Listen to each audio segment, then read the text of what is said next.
everybody, and a warm welcome back to Maple Leaf Customs in Switzerland. I'm Andrew. Today's project is my latest Fury Road custom creation, this time the 6-foot from Furiosa, a Mad Max Saga. This will be my 8th one. Click on Fury Road in my playlist and you'll be able to watch each of them. This will be my entry for Winter in the Wasteland 4. Every year Jim Silva hosts this invitational, and I haven't missed one yet. This year's theme is Tip of the Spear. In other words, which vehicle would head up an attack formation in the wasteland.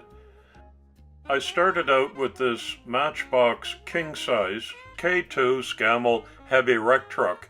It's the same casting that I used to make my Mack tow truck from Fury Road. And I'm contemplating whether or not this will suit the 6-foot because the dimensions are not exactly the same, so I've printed out an entire kit with 95 pieces. Now, I've 3D printed cars before, but generally it's one big piece for the body, one piece for the chassis, 4 tires, and maybe a spoiler or a diffuser, most often in about a 1:24 scale. So this is new territory for me, especially scaled down like this. This kit was meant to be printed at 1:32 scale, and I've gone half that size, which means the ice is pretty thin under my feet. These are really micro small and fragile pieces. I'm going to have to be really careful. But you can see it's super accurate.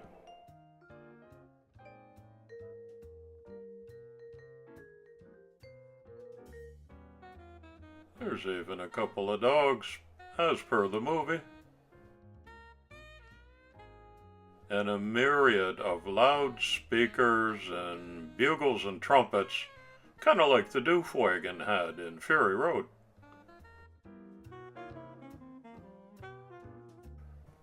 My plan is to make use of the cab from the Scammel heavy wreck truck and 3D parts behind that and under it with the chassis, but you can see I'm already finding there's a slight difference in size.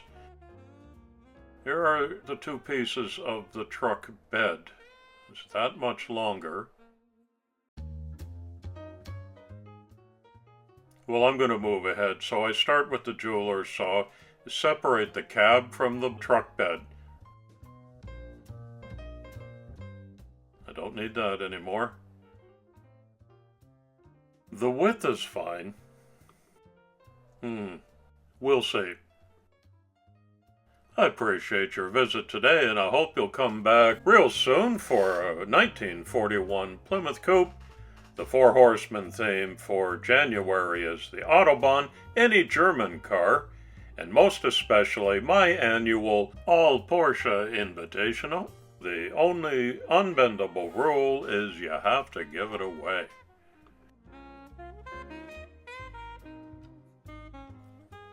I still got the Matchbox cab in mind, but I'm proceeding with what I know I have to use from the 3D parts by attaching the front half to the back half of the chassis. And just for comparison, I'm joining the hood to the cab. Now these all have little pins and holes to mate parts together, but I'm taking the extra step of super glue wherever it's going to be not noticeable. I do a dry fit of the truck bed on top of the chassis. I've got to line up these springs and struts, and there you can see got a big gap. But when I put the printed parts together, it looks like this. That's perfect. And here's where I decided to go fully 3D printed. This kit came with an assembly manual. It is over 50 pages long. I got my work cut out for me now. I'll finish off the cab with the Mack grill.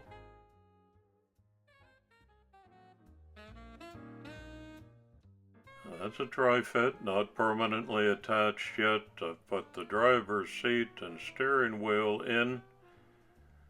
There's a little bit of a gap here, so I fill that with some putty.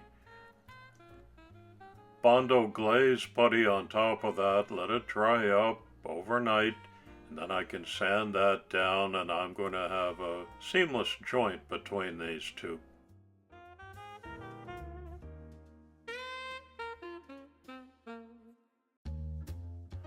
I used a flat black primer on this project. So there's the cab. You can see some of the etched graffiti detail in it.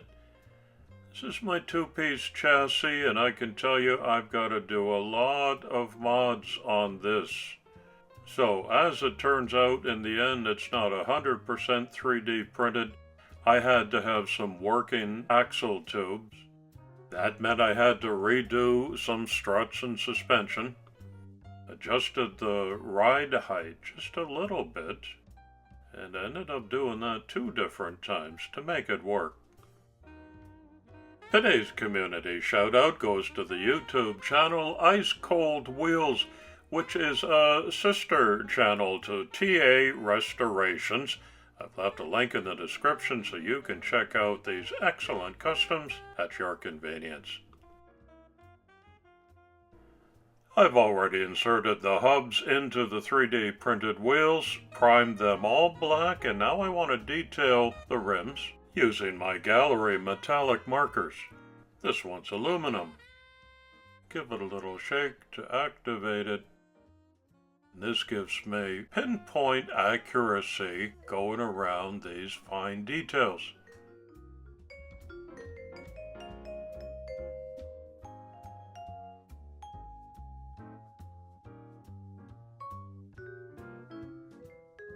And 6 of those with the proper facing treads left and right are done up in short order. I use a brush and some paint to do other highlights, including the roof-mounted lights and the visor over the windshield, and these handles behind the doors.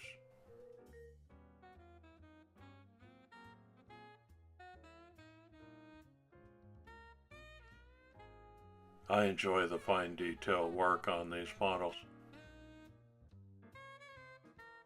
Now for the undercarriage, there's a couple of sets of big springs in here. They came out very nicely. This is some linkage that goes underneath everything. All of this is going to get weathered and dusted too before the project is finished, so it won't always look this clean.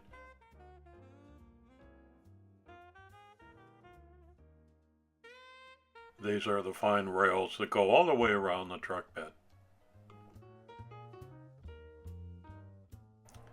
The 3D kit came with a diamond plate floor for this section that goes over the engine, but the detail was lost in such a small size, so I've cut a piece out of my own PLA diamond plate.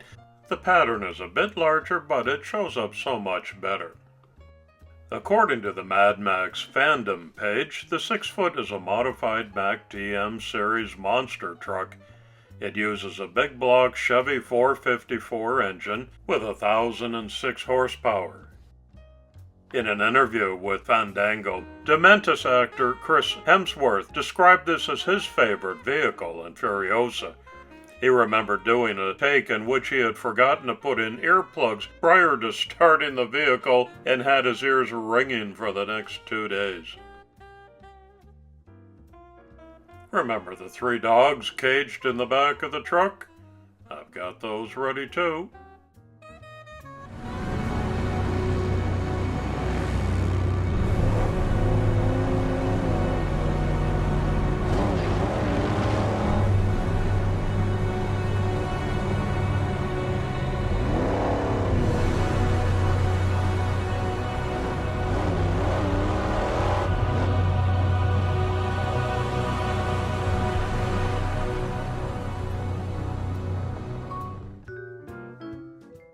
I used some heavy piano wire for axles, and now I'm drilling the same diameter hole into the 3D printed wheels, a little bit of super glue, and that will hold these in place so that both left and right sides rotate together.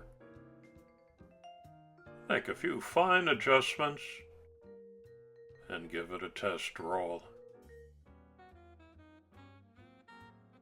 Oh, that part's crucial. Job done. Now I'm ready to start permanently affixing the main components. Once again, the little pins are set into the receiving holes, and I supplement that with some super glue. There's the front ram as well. That's a distinctive part of the look of the 6-foot. Mine is permanently in the up position though, it's not movable.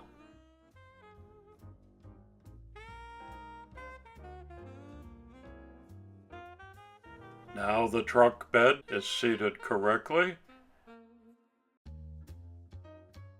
and it started to come together.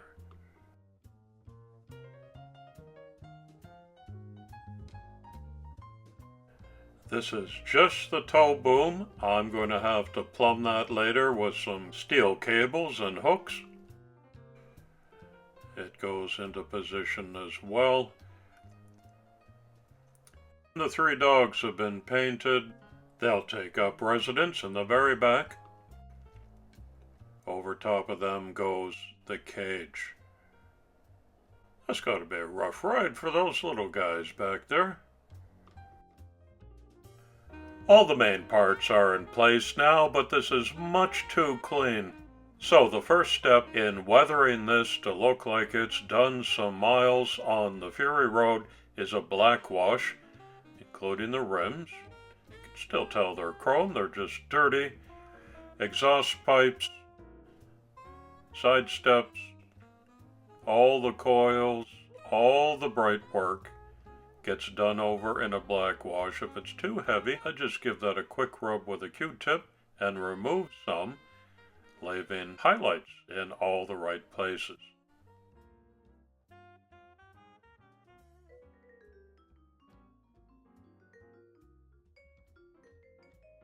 That's a big step ahead. Now for some steel cables. I've done this with some craft wire, straighten it out as stiff as I can. I'll mount that correctly in the tow boom, left and right sides.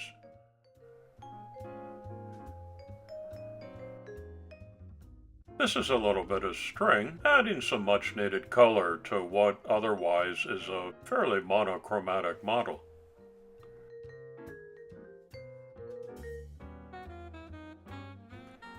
Keen observers will have noticed in the movie that there's some etched graffiti adorning the sides of the 6-foot. That's included in this 3D print. So I go over that in white just to get down into the recesses, rub away some excess. I don't want it to stand out too much. That looks just about right. The final 3D print job is for all of the loudspeakers and the instruments that go all around the 6-foot. These are like butterfly wings. The features are so fine. I've cured them and dried them and primed them in silver. It was a full afternoon session to complete this part. There were more than 24 pieces to be placed individually, including some weaponry. I've swapped out the flamethrowers from the movie with a Gatling gun behind the cab, a little more robust. There's another opportunity to bring a little bit of color to the model, so I did a couple of loudspeakers in gold paint, and back to my Gaahleri metallic markers, I'll add a little more color variety.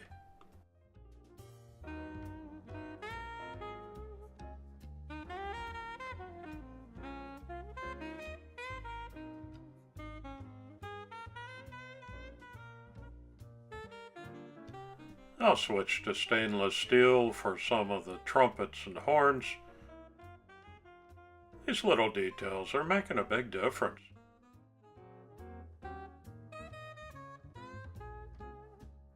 One more subtle change.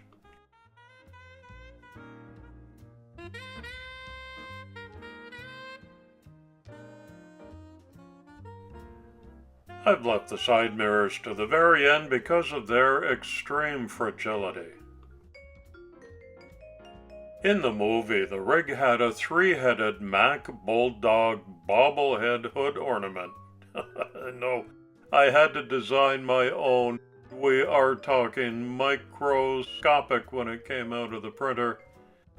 But it's another identifiable feature of the 6-foot, so there it goes over the Mack logo. The very last stage is always the final dusting that I do with an airbrush. I adjust the compressor to about 15 psi, and I use a combination of earth tones to give a light spray, mainly on the big monster tires and the lower sections of the body, an important weathering step that you just can't bypass. Here's what the model is supposed to look like. Let's take a closer look at mine. It ends up being about a 1 to 50 scale, I would say. Even though I had every intention of using the forward half of the Scammell Heavy Wreck Truck by Matchbox, I have to say that I'm well pleased with my first multi-pieced, fully 3D printed model. It came out just like the movie version. I did keep one part from the original Matchbox casting. That's the double horns that go on top of the cab, right in the middle. Anybody notice that?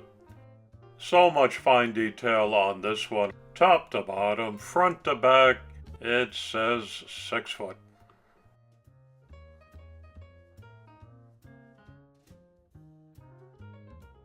I took extra care to replace the printed pieces with working axles and wheels, so it would be a roller. The glamour shots do a good job of showing it off solo, but there's one thing wrong with that. This is supposed to be the tip of the spear leading the Armada into battle, so let's see it on the tabletop size Fury Road Scorched Earth diorama with all of my other Fury Road vehicles, the 6 foot leading the charge. That's more like it. Big thanks to my friend Jim Silva for hosting his annual Winter in the Wasteland Invitational. I hope you keep this going, Jim. It's great fun for me, and there will be many more videos to watch. Thanks for visiting my channel today. Come on back soon and often. It's coffee time.